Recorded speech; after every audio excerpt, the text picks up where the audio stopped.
Good morning and नमस्कार दोस्तों, स्वागत है आप सभी का एक बार फिर से आपके अपने YouTube channel GK search engine पर।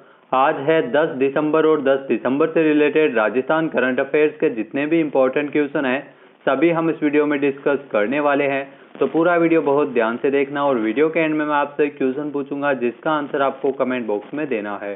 कल के वीडियो में मैंने आपसे क्वेश्चन पूछा था जो था राजस्थान के जयपुर के ईशान खंडेलवाल ने बहरीन में आयोजित हुई एशियन यूथ पैरा गेम्स में कौन सा पदक जीता है।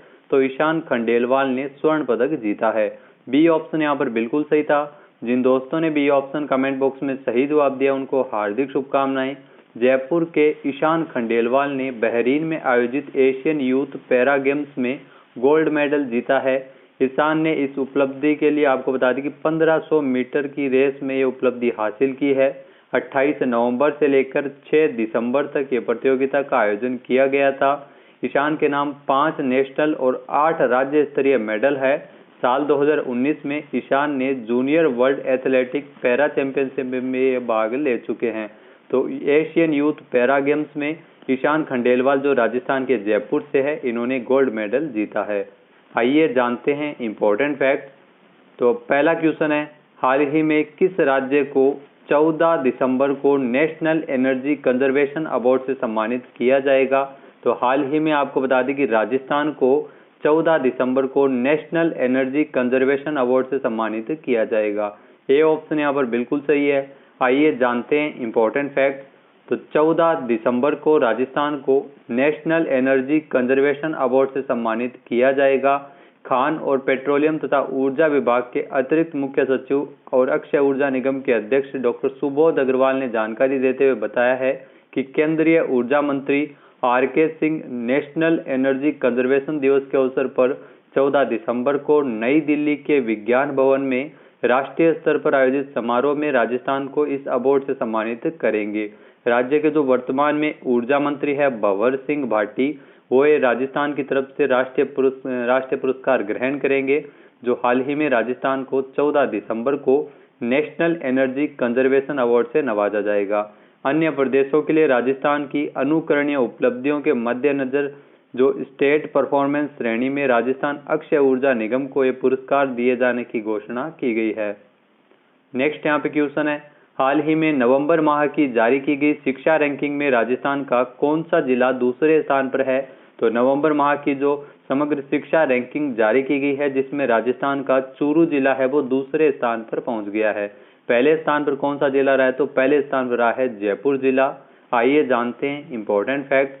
तो चूरू है वो 8 बार शिक्षा रैंकिंग में जो एक साल में पहले नंबर पर रहने के बाद नवंबर में तीसरी बार दूसरे स्थान पर रहा है। अक्टूबर की ये रैंकिंग है जो जारी की गई थी जिसमें चूरू आपको बता दें कि पहले स्थान पर था, लेकिन नवंबर माह की जो रैंकिंग जारी हुई है जिसमें चूरू जिला है वो दूसरे पायदान पर पहुंच गया है। पहले नंबर पर रहने वाले जयपुर को इस बार 220.77 अंक मिले हैं जबकि चूरू को 215.78 अंक ही मिले हैं। पिछली बार 220.92 अंकों के साथ चूरू जिला है वो प्रदेश में पहले नंबर पर था जबकि जयपुर मात्र 1 अंक से पिछड़कर जो पिछली रैंकिंग हुई थी अक्टूबर की जिसमें दूसरे स्थान पर रहा था, लेकिन नवंबर में चूरू जिला दूसरे पायदान पर पहुंच गया और जयपुर है वो पहले पायदान पर पहुंच गया है। इसके अलावा समग्र शिक्षा रैंकिंग में तीसरे स्थान पर रहा है अलवर जिला। नेक्स्ट यहाँ पे क्वेश्चन है, राजस्थान के जयपुर के बाद अन्य किस जिले में वायरस की पहचान के लिए जीनोम सीक्वेंसिंग की टेस्ट शुरू करने का निर्णय लिया है। तो हाल ही में जयपुर के बाद जोधपुर में भी जीनोम सीक्वेंसिंग टेस्ट शुरू करने का निर्णय लिया गया है। ए ऑप्शन यहाँ पर बिल्कुल सही है। आइए जानते हैं इम्पोर्टेंट फैक्ट। तो लगातार कोरोना वायरस के बदलते रूप के लिए पहचान करने हेतु जरूरी जीनोम सीक्वेंसिंग टेस्ट है वो जल्द ही जोधपुर के डॉक्टर एस.एन. मेडिकल कॉलेज में भी शुरू किया जाएगा। जयपुर में कोरोना के नए वेरिएंट ओमिक्रॉन की पुष्टि होने के बाद सरकार की ओर से जोधपुर में भी वायरस की पहचान के लिए जीनोम सीक्वेंसिंग टेस्ट शुरू करने का निर्णय लिया है। इसके लिए मेडिकल कॉलेज प्रबंधन ने तुरंत आवश्यकता के आधार पर अत्याधुनिक मशीन के लिए टेंडर भी कर दिया है। साथ ही साथ मशीन उपलब्धता और उपयोग को ध्यान में रखते हुए कॉलेज के 4 डॉक्टरों को एसएमएस मेडिकल कॉलेज में प्रशिक्षण के लिए भी भेज दिया है। तो वर्तमान में अगर बात की जाए तो पूर्णतया जीनोम सीक्वेंसिंग की सुविधा सिर्फ जयपुर में ही है। इसके अलावा जोधपुर में भी ये सुविधा शुरू किए जाने के निर्देश है वो हाल ही में जारी किए गए हैं। तो पूरे राज्य में सैंपल एसएमएस मेडिकल कॉलेज ही आ रहे हैं, क्योंकि जीनोम सीक्वेंसिंग की सुविधा उपलब्ध करवाने वाला पहला आपको बता दें कि जिला बना था जयपुर। नेक्स्ट है, तमिलनाडु के कुन्नूर में हुए वायुसेना के हेलीकॉप्टर क्रैश में को pilot squadron leader Kuldeep Singh भी शहीद हुए हैं। इनका संबंध राजस्थान के किस जिले से है? तो कुलदीप सिंह जो शहीद हुए हैं राजस्थान के झुंझुनू जिले से संबंधित है। सी ऑप्शन यहाँ पर बिल्कुल सही है। ये जो आपको तस्वीर में दिखाई दे रहे हैं यही है स्क्वाड्रन लीडर कुलदीप सिंह, और ये शहीद हुए हैं तमिलनाडु के कुन्नूर में जो वायुसेना का हेलीकॉप्टर क्रैश हुआ था। आइए जानते हैं इंपॉर्टेंट फैक्ट्स। तो तमिलनाडु के कुन्नूर में 8 दिसंबर को हुए वायुसेना के हेलीकॉप्टर क्रैश हादसे में राजस्थान के झुंझुनू का लाल भी शहीद हुआ है। वर्तमान में जो उनका परिवार है वो जयपुर में ही रहता है। हेलीकॉप्टर के को pilot squadron leader Kuldeep Singh Jhunjhunu के गरडाना खुर्द गांव के निवासी थे। हादसे के समय इंडियन एयरफोर्स के हेलीकॉप्टर को ग्रुप कैप्टन पीएस चौहान और को pilot squadron leader Kuldeep Singh उड़ा रहे थे। वायुसेना के हेलीकॉप्टर क्रैश में सीडीएस विपिन रावत तथा उनकी पत्नी समेत 11 अन्य अफसरों को भी हाल ही में इनका निधन हुआ है, ये शहीद हो गए हैं। सीडीएस जो जनरल बिपिन रावत के साथ वायुसेना के जो MI-17V5 हेलीकॉप्टर में ब्रिगेडियर स्तर के अधिकारी भी मौजूद थे। तो हमारी तरफ से सभी शहीदों को भावपूर्ण श्रद्धांजलि। नेक्स्ट है, हाल ही में राजस्थान में कहां पर 73वीं सीनियर राजस्थान स्टेट साइकिलिंग प्रतियोगिता का आयोजन किया जाएगा? तो 73वीं सीनियर राजस्थान स्टेट साइकिलिंग प्रतियोगिता का आयोजन है वो जयपुर में किया जाएगा। बी ऑप्शन यहाँ पर बिल्कुल सही है। आइए जानते हैं इंपॉर्टेंट फैक्ट। तो 73वीं सीनियर और 50वीं जूनियर तथा 36वीं सब जूनियर राजस्थान स्टेट साइकिलिंग प्रतियोगिता का आयोजन जयपुर में ही किया जाएगा। 11 से लेकर 12 दिसंबर को जयपुर में आयोजित होने वाली इस प्रतियोगिता में राजस्थान के खिलाड़ियों के साथ ही तकरीबन 24 नेशनल खिलाड़ी भी इसमें हिस्सा लेंगे।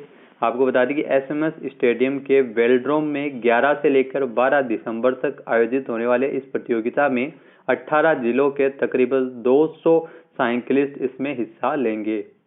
नेक्स्ट यहाँ पे क्वेश्चन है, हाल ही में राजस्थान में कॉर्पोरेट सामाजिक दायित्व के संबंध में जिला स्तरीय समन्वय समिति का गठन किए जाने को मंजूरी किसने प्रदान की है? तो सीएम अशोक गहलोत द्वारा ये जिला स्तरीय समन्वय समिति का गठन किए जाने को लेकर निर्देश है वो जारी किए गए हैं। बी ऑप्शन यहाँ पर बिल्कुल सही है। आइए जानते हैं इंपॉर्टेंट फैक्ट्स। तो हाल ही में मुख्यमंत्री अशोक गहलोत ने कॉर्पोरेट सामाजिक दायित्व से संबंध में जिला स्तरीय समन्वय समिति के गठन को लेकर मंजूरी प्रदान की है। यह जिला स्तरीय समन्वय समिति का गठन इसके माध्यम से किया जाएगा और यह समिति संबंधित जिले में विभिन्न औद्योगिक संघों के समन्वय स्थापित कर सुझाव प्राप्त करेगी। नेक्स्ट यहाँ पे क्वेश्चन है, हाल ही में अजमेर संभाग से किस ऐतिहासिक स्थल को प्रतिष्ठित स्मारक एवं हेरिटेज योजना में चुना गया है? तो हाल ही में आपको बता दें कि अकबर का किला अजमेर और मीरा स्मारक इन दोनों को चुना गया है जो ऐतिहासिक स्थल प्रतिष्ठित स्मारक एवं हेरिटेज योजना में। सी ऑप्शन यहाँ पर बिल्कुल सही है। आइए जानते हैं इंपॉर्टेंट फैक्ट्स। तो पर्यटन विभाग द्वारा जो मेड़ता के मीरा स्मारक और अकबर का किला अजमेर का चयन है वो प्रतिष्ठित स्मारकों एवं हेरिटेज पर्यटन स्थल के रूप में किया जा रहा है। राज्य सरकार की ओर से विभाग जो संभागीय स्तर पर 2-2 स्मारकों का चयन है वो इसके माध्यम से किए जाने का निर्णय लिया गया था, जिसके तहत अजमेर संभाग में राजकीय संग्रहालय अकबर का किला अजमेर तथा मीरा स्मारक दूधागढ़ मेड़ता को भी शामिल किए जाने का प्रस्ताव किया गया है। केंद्रीय पर्यटन मंत्रालय की स्वदेश दर्शन योजना के तहत आरटीडीसी की ओर से मेड़ता में लाइट एंड साउंड शो का स्थापित किए जाने का भी निर्णय लिया गया था। मेड़ता में स्थापित होने वाले इस शो के माध्यम से भक्त शिरोमणि मीराबाई के बाल्यकाल तथा उनके आराध्य कृष्ण के प्रति वैराग्य की कथा मधुर भजनों के साथ प्रस्तुत की गई। तो मीरा स्मारक तथा अकबर का किला इन दोनों को हेरिटेज पर्यटन स्थल के रूप में जो प्रतिष्ठित स्मारकों के रूप में विकसित किया जाएगा। नेक्स्ट है, हाल ही में राजस्थान सरकार ने जयपुर में जनवरी में आयोजित होने वाले इन्वेस्ट राजस्थान समिति में 25 सदस्यीय समन्वय समिति का गठन किया है। तो हाल ही में राजस्थान सरकार की ओर से निरंजन आर्य की अध्यक्षता में एक 25 सदस्यीय समन्वय समिति का गठन किया है। ए ऑप्शन यहाँ पर बिल्कुल सही है। आइए जानते हैं इंपॉर्टेंट फैक्ट। तो राज्य सरकार की ओर से 24 और 25 जनवरी को जयपुर में प्रस्तावित इन्वेस्ट राजस्थान समिट के लिए मुख्य सचिव निरंजन आर्य की अध्यक्षता में एक 25 सदस्यीय समन्वय समिति का गठन किया है। यह समिति है वो समिट के आयोजन के बारे में आवश्यक दिशा निर्देश जारी करेगी तथा अंतर विभागीय निवेश संबंधी प्रस्तावों पर भी चर्चा करने का कार्य करेगी। इस समिति का कार्यकाल 6 महीने का रहने वाला है।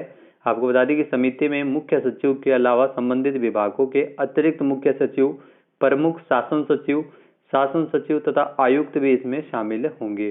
सीएम कार्यालय के एक प्रतिनिधि को इस समिति में भी शामिल किया जाएगा। नेक्स्ट है, हाल ही में पद्मश्री पुरस्कार विजेता किस प्रसिद्ध शिक्षाविद का निधन हुआ है? तो हाल ही में पद्मश्री पुरस्कार को जीतने वाले और प्रसिद्ध शिक्षाविद नंदा किशोर पृष्टि का निधन हुआ है। सी ऑप्शन यहाँ पर बिल्कुल सही है। ये तस्वीर आपने जरूर देखी होगी जब पद्म पुरस्कारों की घोषणा की गई थी। पद्मश्री पुरस्कार विजेता और शिक्षाविद प्रसिद्ध नंदा किशोर पृष्टि जिनका हाल ही में निधन हो गया है। आइए जानते हैं इंपॉर्टेंट फैक्ट। तो प्रसिद्ध शिक्षाविद और पद्मश्री पुरस्कार से सम्मानित नंदा किशोर पृष्टि का हाल ही में 7 दिसंबर 2021 को निधन हो गया है। ओडिशा के रहने वाले हैं नंदा किशोर पृष्टि। 102 साल के नंदा किशोर पृष्टि को गणतंत्र दिवस से एक दिन पहले पद्मश्री पुरस्कार से सम्मानित किया गया था। अपने पैतृक गांव कांतिरा में उन्हें नंदा मास्टर या नंदा सर के नाम से जाना जाता था।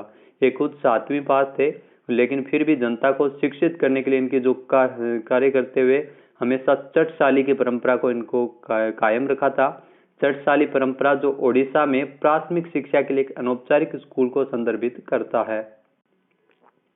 नेक्स्ट है, हाल ही में ताशकंद में चल रही राष्ट्रमंडल भारोत्तोलन चैंपियनशिप 2021 में संकेत महादेव सरगर ने कौन सा पदक जीता है? तो संकेत महादेव सरगर ने जीता है इसमें हाल ही में स्वर्ण पदक। बी ऑप्शन यहाँ पर बिल्कुल सही है।